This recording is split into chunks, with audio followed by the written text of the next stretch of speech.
Qué gusto saludar a la amable audiencia en esta hora que estamos aquí compartiendo este programa llamado El Estudio de la Lección de la Escuela Sabática. A donde quiera que usted esté, les saludamos de parte de todos los hermanos de la Iglesia Advenimiento del Séptimo Día de los Tres Ángeles y aquí por estos medios de comunicación como son Radio Advenimiento y Advenimiento TV. Nosotros tenemos este privilegio de servir al Señor y a ustedes. Nuevamente el pastor Rubén Maravilla está conmigo para ayudarme al desarrollo de la lección. ¿Cómo estás, pastor? Muy bien, gracias. Qué alegría, estamos nuevamente acá con ustedes, nuestros hermanos. Ya los extrañábamos, pero qué alegría poder compartir acá con el pastor lo que es la lección de escuela sabática, donde todos vamos a ser muy bien bendecidos para la honra y la gloria de nuestro Dios. Amén. Amén. Vamos a pedir la bendición de Dios, pastor. ¿Quieres orar? Amén. Gloria a Dios. Vamos a orar. Oremos. Maravilloso Jesús, te damos las gracias por permitirnos nuevamente estar acá, nuevamente en este programa donde podemos compartir con todos nuestros hermanos, con todos nuestros radioescuchas y televidentes, lo que es el repaso de la lección para este día. Gracias, mi Señor, te pido que nos bendiga grandemente en el nombre maravilloso de Jesús. Amén. Amén. Amén.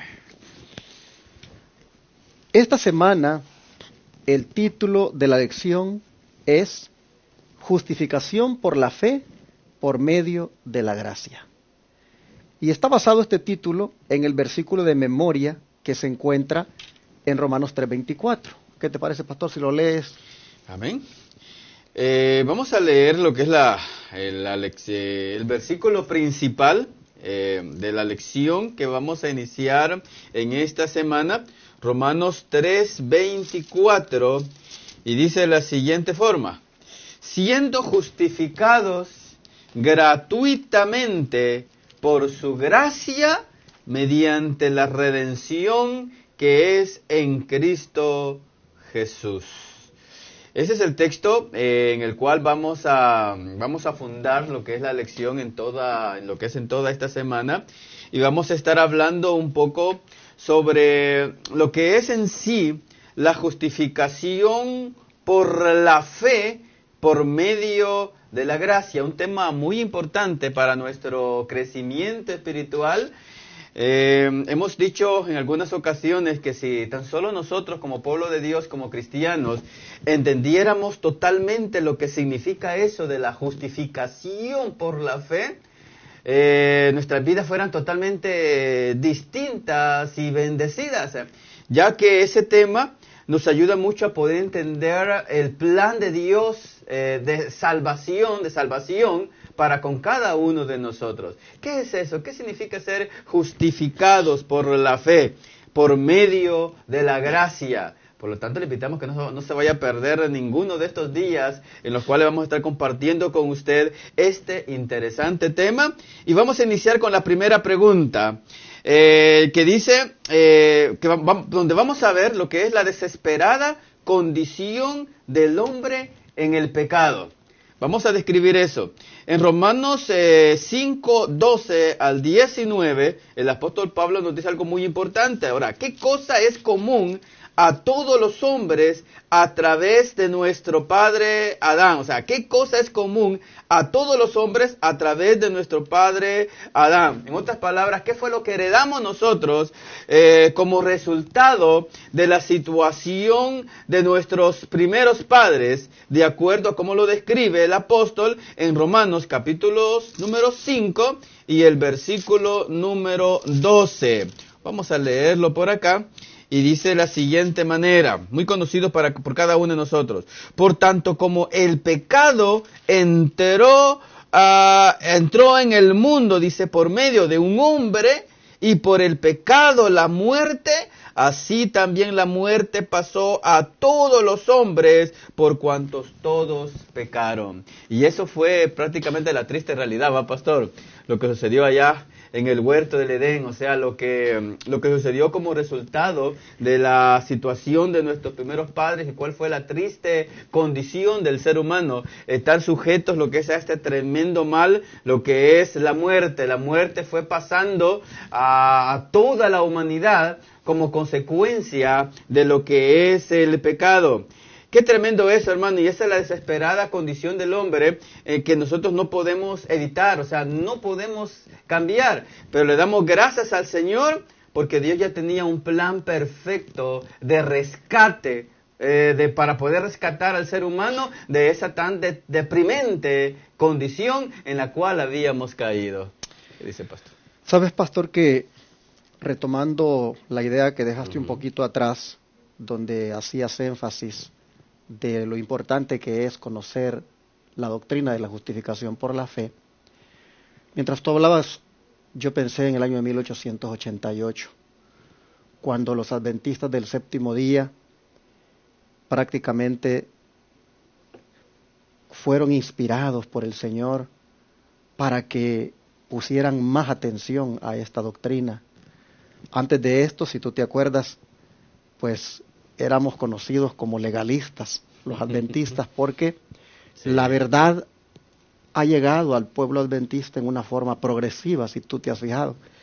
Pero para el año 1888 allí estaban dos hombres, ¿verdad?, que Dios había preparado, A.T. Jones y Waggoner, esos pastores, que vinieron a ser prácticamente los heraldos de lo que era la justificación por la fe, y cómo el adventismo allí prácticamente experimenta un reavivamiento y comienza a enfatizar también de que el hombre, es cierto, requiere el Señor que obedezca, pero para salvarse solamente puede alcanzar esa salvación a través de la gracia en Cristo, justificados por esa gracia por medio de la fe.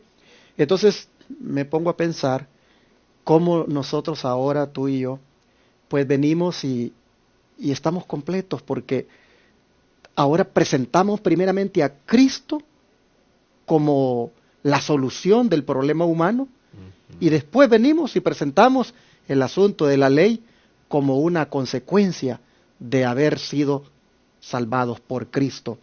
Y entonces estaba yo pensando eso y quería pues presentarlo ahorita, porque hermanos, miren ustedes, el texto de memoria, antes de pasar al otro que le dio el pastor, el texto de memoria, si ustedes notan, dice, siendo justificado gratuitamente por su gracia. Gratuitamente, pastor. A ti no te cuesta nada, pero al Señor ¿cuánto le costó? Así es. O sea, es gratuita para nosotros, pero para Él, qué pago, qué tremendo sacrificio. A él sí le costó muchísimo salvarnos.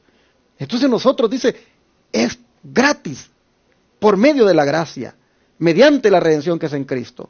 Pero cuando dice que hemos sido justificados gratuitamente por su gracia, pues nosotros vemos que sin Jesús el ser humano no tiene cómo, pues, presentarse justo delante de Dios. El ser humano prácticamente está destituido de la gloria de Dios sin Cristo. Ahora, ¿por qué es que el ser humano sin Cristo está destituido de la gloria de Dios? Porque por haber pecado lo que merece es la muerte, la paga del pecado es muerte. Y entonces el ser humano ha heredado, digamos, de nuestros primeros padres, esa tendencia a la muerte, tanto espiritual, tanto física, como eterna. Y digamos lo que de la física, pues, no nos salvamos, ¿verdad? De esa, pues muchos ya murieron, seres queridos nuestros han fallecido y sabemos que nosotros vamos a morir. Pero de la eterna, de la muerte eterna, si nosotros tenemos a Cristo, somos salvos de esa muerte eterna. Y del espiritual también somos salvos en la medida en que le permitimos a Cristo entrar en nosotros. Por eso es que esa cosa común que a través de nuestros padres heredamos, como es la tendencia al pecado y por ende la muerte como consecuencia, nosotros vemos que solamente Jesús la ha podido solucionar. Y amén, qué interesante, porque vuelvo a leer el texto, imagínate lo que dice, como el pecado entró en el mundo por un hombre, por el pecado la muerte, Y así la muerte pasó a todos los hombres por cuanto todos pecaron. Pecaron, así es. Qué tremendo, pastor. O sea que tú y yo, sin Cristo, estamos perdidos, hermano. Eso es sin duda, mis hermanos. Como dice ese famoso dicho, sin Jesús, pues somos absolutamente nada, ¿verdad? Exactamente. Solamente Dios es el único que cambió totalmente la historia de nuestra vida cuando se hizo lo que es el plan de salvación, el plan de rescate. Y gracias a Él, pues, podemos estar cantando ahora victoria, ¿verdad? De que gracias a Él, pues, podemos tener esa oportunidad, una nueva oportunidad, que Dios, solamente Jesús pudo haber hecho posible, y de esa manera poder encontrar gracia y misericordia ante la presencia del Señor. ¿Por qué no te lees el otro texto, pastor, el 19? Porque son dos textos el allí los que 19, cita. ok. Vamos a leer el versículo número también 19 del capítulo 5 y el versículo número 19.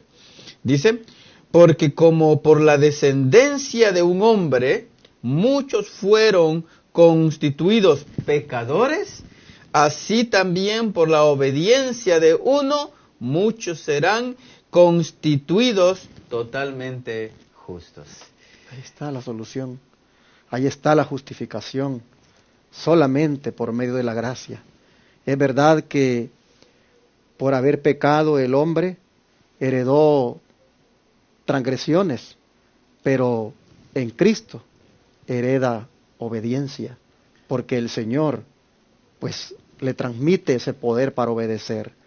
Es una grande bendición la que los pecadores hemos alcanzado en Cristo. Por eso es que, ¿qué te parece si lees la cita del Espíritu de Profecía que refuerza Amén. Aquí este punto? Claro que sí. Aunque vale la pena poder recalcar, mis amigos televidentes y hermanos, es de que este tema, por ejemplo, este versículo donde dice de que por la desobediencia de un hombre, dice, muchos fueron constituidos pecadores, así también por la obediencia de uno, muchos serán constituidos justos. Esta última parte de este texto también ha dado mucha libertad, ¿verdad? En otros grupos, a donde dicen de que solo por el hecho de que Jesús obedeció y Él fue obediente, ya nosotros somos totalmente justos y que ya nos requiere ya más compromiso, ¿verdad? Él obedeció por nosotros. Él obedeció por nosotros y que ahora ya no nos tiene que interesar eso de andar obedeciendo leyes, la ley de Dios, y que ya prácticamente pues ya somos salvos por la gracia y la misericordia del Señor. Bien interesante eso, hermanos. Quiero leerles esta porción de Hechos de los Apóstoles, página 300, dice así: con gran claridad y poder el apóstol presentó la doctrina de la justificación por la fe en Cristo.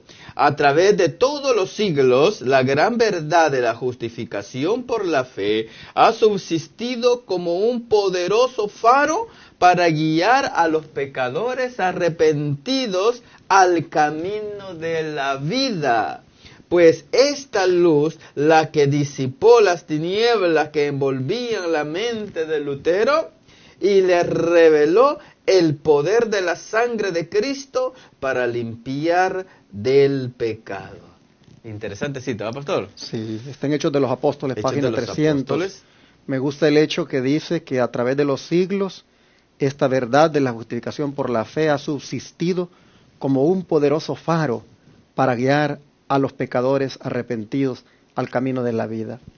Me pongo a pensar cuando yo tenía 17 años y entonces este faro, este poderoso faro, pues vino para alumbrarme y traerme prácticamente de las tinieblas en las cuales yo andaba a la luz. Me trajo el Señor al camino de la vida a través de este faro llamado justificación por la fe, porque a esa edad yo vine a entender que no era salvado por las misas, por los rezos que le hacía a los santos, por todas aquellas obras que me enseñaron en el catolicismo, sino que vine a ver de que era salvado solamente por la gracia del Señor. Y cómo este faro que me trajo a mí de las tinieblas a la luz admirable ha traído a millones de cristianos. Te ha traído a ti, amable televidente, amable radioyente, que ya tienes a Cristo en tu vida. cómo la justificación por la fe ha venido a ser ese faro para ti que te ha traído arrepentido al camino de la vida. Interesante que dice que esto mismo fue lo que también sucedió con Lutero, ¿no es cierto? Así es. Dice que lo trajo, dice, y le reveló el poder de la sangre de Cristo para limpiar el pecado. Así que, mis hermanos, esta bendición de la justificación por la fe a través de la gracia, hay que nosotros disfrutarla, hay que nosotros, hermanos, gozarnos en ella y aprovechar que todavía hay gracia.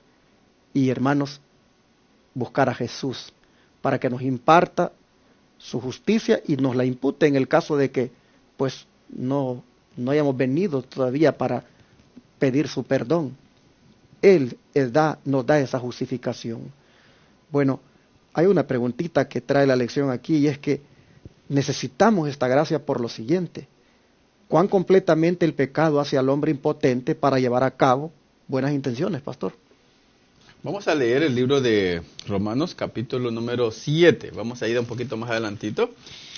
Capítulo número 7, y vamos a ir al versículo 19 y 20. Muy interesante la pregunta. ¿Cuán completamente el pecado hace al hombre impotente para llevar a cabo buenas intenciones? Y dice el versículo número 19 y el versículo número 20. Dice el apóstol San Pablo, dice así, el 19 y el 20, dice: y si hago lo que no quiero, sino el mal que no quiero, hago.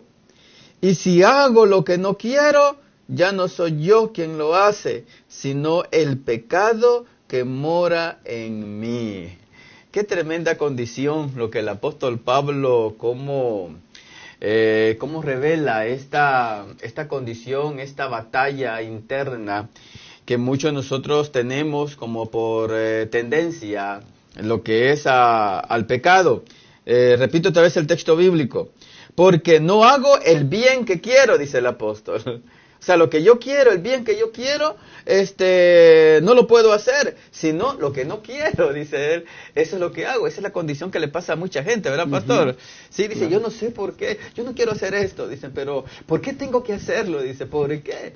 Pues, hermano, la sencilla razón es que tenemos esa naturaleza, esa es nuestra tendencia. Por eso que necesitamos a Jesús. Es por eso. Ahora yo entiendo por qué el apóstol, a Martín Lutero, fue una tremenda bendición esto de la justificación por la fe. Ahora comprendo esta parte.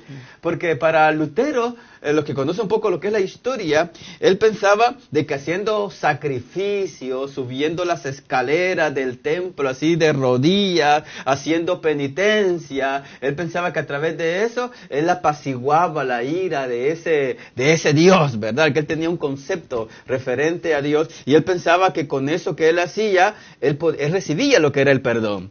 Pero eso no lo llenaba, él se sentía vacío, se sentía solo. Pero cuando él ve y lee a la luz de la Biblia de que el justo vivirá por la fe y que justificación es perdón absoluto, él se dio cuenta de que Dios lo perdonaba tal por lo que él era, que no necesitaba hacer esto y lo otro, hacer dichos sacrificios, no, simplemente bastaba con reconocer que somos pecadores, pedir perdón al Señor y Dios obra. Y por eso que Martín Lutero, cuando entendió esto, hermanos, fue una tremenda intención, porque eso es lo que le pasa a nosotros, lo que nos pasa a nosotros. Esa tendencia que tenemos al mal, la tendencia que tenemos lo que es al pecado. Por eso Pablo decía, lo que no quiero, pues eso hago, pero el mal que no quiero, pues eso es lo que tengo que hacer. En otras palabras, mis hermanos, cuán impotente somos nosotros en cuanto a nuestra debilidad. Pero allí donde aparece el Señor, bástanos, dijo él más adelante, el apóstol Pablo dice, bástanos tu gracia, porque tu poder se perfecciona en nuestra debilidad. Qué interesante, ¿va, pastor? Claro, cuando veo a Pablo hablar aquí, diciendo, ya no soy yo quien hace aquello, sino el pecado que mora en mí. Yo sé que en mi carne no mora el bien, Porque el querer el bien está en mí, pero no el hacerlo. Estoy leyendo 17 y 18. Porque no hago el bien que quiero, sino el mal que no quiero, eso hago. Y si hago lo que no quiero, y ya no lo hago yo, sino el pecado que mora en mí. Cuando yo veo a Pablo aquí, pues digo, qué poder tan malo el que tiene el pecado, al punto de que nos vuelve impotentes para hacer lo bueno. Por eso es que nosotros necesitamos la justificación. Por eso es que nosotros necesitamos desesperadamente ser justificados por la gracia. Porque si no somos justificados por la gracia, es decir, si no recibimos su justicia, su perdón, mis hermanos, nosotros somos impotentes para hacer lo bueno. Necesitamos a Cristo para que nos dé el poder para poder hacer lo bueno. Pablo está mirando esta lucha que tiene consigo mismo y encuentra que el pecado mora en él y cuánto él por lo tanto necesita ser liberado de ese pecado.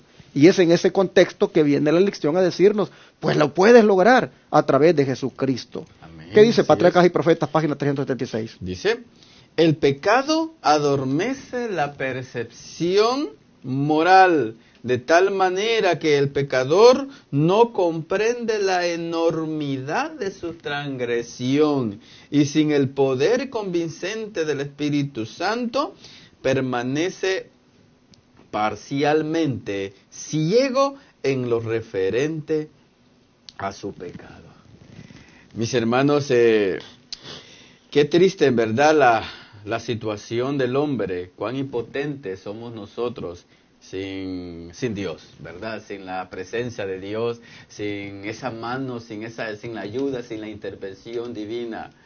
Hermanos, es por eso que muchos de nosotros no tenemos ni siquiera una idea de lo grave que es nuestra condición, incluso hasta lo grave que son a veces esas acciones equivocadas que nosotros tomamos.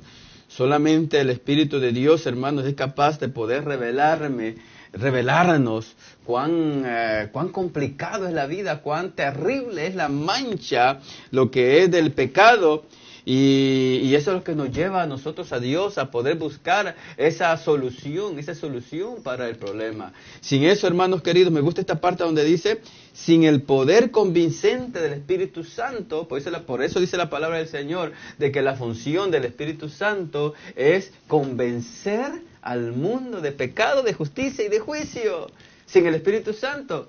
Por eso que yo siempre hago una comparación, le digo a las personas, mire, si usted entra, se va la luz en su casa y de pronto usted se resbala y cae allí al suelo, allí al piso, usted dice, wow, o sea, me ensucié, pero no sabe qué tanto usted se ensució.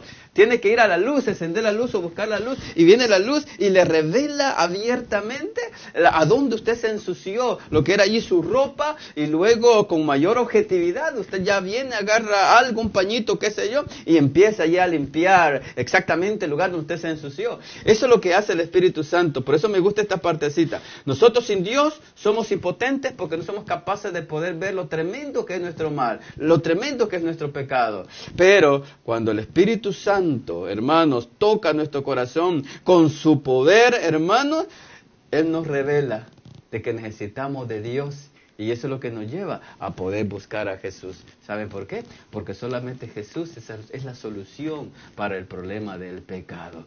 Y solamente Jesús es el único, hermano, que nos puede ayudar a poder solventar esta tremenda situación. Por eso dice San Juan, de que el que cree en el Hijo tiene vida.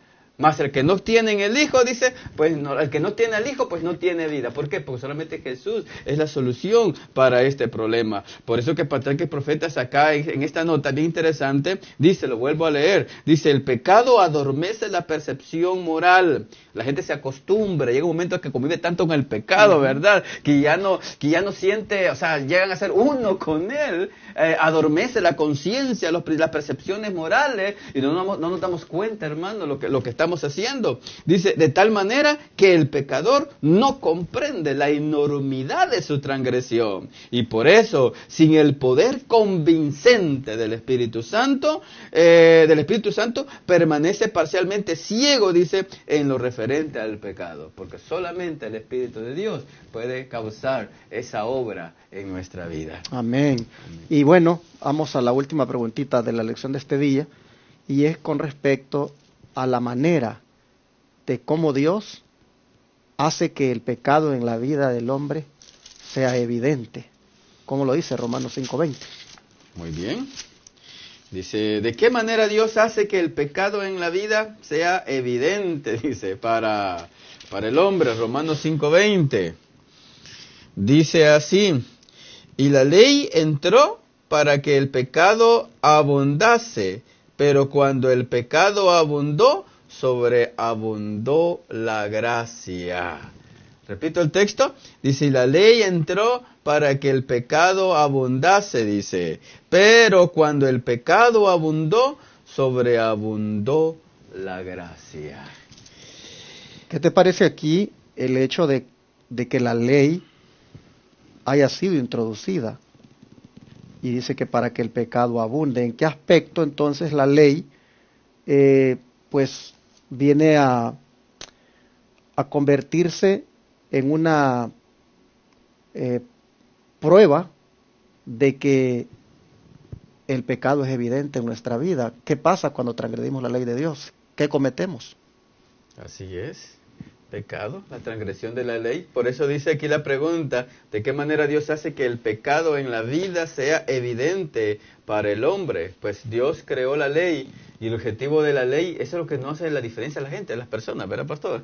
O sea, el objetivo de la ley no es prácticamente salvarme, o sea, el obedecer la ley no tiene nada que ver con eso. La función de la ley, según lo que el apóstol Pablo dice en ese contexto, es de que gracias a la ley, puedo ver lo que es mi pecado. O sea, la ley me dice realmente lo que es pecado en todos sus aspectos. Por eso que la ley está hecha de tal manera que me dice lo que yo no debo de hacer, lo que nosotros no debemos de hacer. Por eso que más adelante el apóstol Juan, más que todo, dice que la transgresión de la ley es el pecado. Por eso que el texto dice, y la ley dice, entró, dice, para que el pecado abundase. O sea, en el sentido de poder ver nuestro pecado en todas sus dimensiones, ¿verdad? Me señala, Él no me miente. Él me dice directamente, la ley es como un espejo donde me revela abiertamente cuál es mi condición. Mira, eres pecador porque quebrantaste eso. Por eso dice que no mates, no adulteres, no cometas fornicación. Entonces la ley solamente me señala abiertamente lo que es pecado. No tengas otros dioses delante de mí, mira, no seas idólatra, dice el Señor. O sea, la idolatría es pecado, hermanos. Por eso, mire, hay mucha gente que no logra comprender, o sea, no logramos comprender a totalidad de esa situación. Hemos dicho en muchas ocasiones de que todo aquello, hermano, en nuestra vida, o sea, para ser un idólatra no es necesario tener una imagen, una estatua, no. Basta de que en tu vida hayan situaciones que sean más importantes que Dios. Que Dios ocupe un segundo plano en tu vida. Que tu casa sea más importante, que tu trabajo sea más importante, que tu familia sea más importante. Entonces, por eso la Biblia dice, la ley dice, no tendrás otros dioses delante de mí. O sea, te está diciendo el Señor de que la idolatría, hermano querido, es pecado. Y esa es la función de la ley. Por eso que Satanás ataca la ley de Dios. Nos dice que no hay que obedecerla, de que eso es para el Antiguo Testamento. No, hermano, la ley de Dios fue creada, fue dada con el propósito de revelar cuál es mi condición, a fin de que a través de la obra del Espíritu Santo en mi vida, pastor, ¿verdad? Yo sienta la necesidad de buscar un Salvador, ¿verdad? Ir a buscar, o sea, la ley me señala el pecado y luego el Espíritu Santo me lleva a Jesús, porque solamente Jesús puede perdonar nuestro pecado. Así es, y tengo aquí una cita de Obreros Evangélicos, página 165, que dice que cuando es presentada de la debida manera, la ley revela el amor de Dios. Amén. Porque no es pero no es extraño que los corazones no se enternezcan por la verdad cuando ella es presentada de una manera fría y sin vida. No es extraño que la fe vacile ante las promesas de Dios cuando los predicadores y los obreros dejan de presentar a Jesús en su relación con la ley. Así que nosotros vemos que la ley de Dios pues pone en evidencia el pecado del hombre, pero al mismo tiempo esa ley revela el amor de Dios. Así porque es. las diferentes prescripciones que da cada una de las reglas de los 10 mandamientos, pues nosotros vemos que Dios lo hace con un propósito, y es el de darnos protección, el de que seamos felices. Por eso dice que la ley revela el amor de Dios, y así debemos de presentarla, como algo que es para nuestro bien, como algo que es la más grande bendición que podamos tener. Y así, pues dice que es la forma como debemos cuando hablamos de la ley, de presentarla, ¿verdad? Porque si no, pues cuando se presenta, dice, de una manera fría y sin vida, pues la gente la rechaza, ¿verdad? Así que nosotros debemos de dejar bien claro cuando compartimos el mensaje de que la ley juega su papel en señalarnos el pecado, pero que el que da la justicia y el perdón de esos pecados no es otro que Cristo mismo. Bueno, entonces, Amén. no sé, pastor, para cerrar, si quieras agregar algo sobre esta notita. Solamente, hermanos, el hecho de que de veras es cierto, o sea, la Biblia dice de que la ley de Dios revela lo que es el carácter de Dios. ¿Por qué? Porque la ley es la expresión del carácter de Dios. Por eso que es santa, por eso que nos revela lo que está malo, ¿verdad? Con el propósito de que con la ayuda del Espíritu Santo, mis amigos, nosotros podamos buscar perdón, podamos buscar redención, y esa redención solamente Jesús nos las puede dar. Amén. Amén. Bueno, vamos entonces a darle gracias al Señor este día Amén. por esta lección que una vez más manifiesta la esperanza y la solución del Señor al problema del pecado. Vamos a orar. Amén. Vamos a orar. Muchas gracias, Padre, te damos porque ante el gran problema en el cual la raza humana pues quedó después del pecado de Adán, no has dejado abandonado a la raza humana, sino que has provisto de un plan de rescate, de justificación, como lo es el que has hecho por medio de la gracia. Señor, te rogamos que nosotros podamos apreciar siempre esta grande manifestación de amor tuyo y que, Señor, también pongamos de nuestra parte para amarte, respetarte, guardar tus mandamientos y sobre todo, Padre, que esa justicia que es en Cristo nos sea otorgada, imputada, acreditada y también, Señor, impartida cada día. Amén. Gracias, Padre, por esta palabra. Ayúdanos, Señor, a apreciar el don de la gracia. Ayúdanos a apreciar el regalo. Te lo pedimos en el nombre de Jesús. Amén. Amén.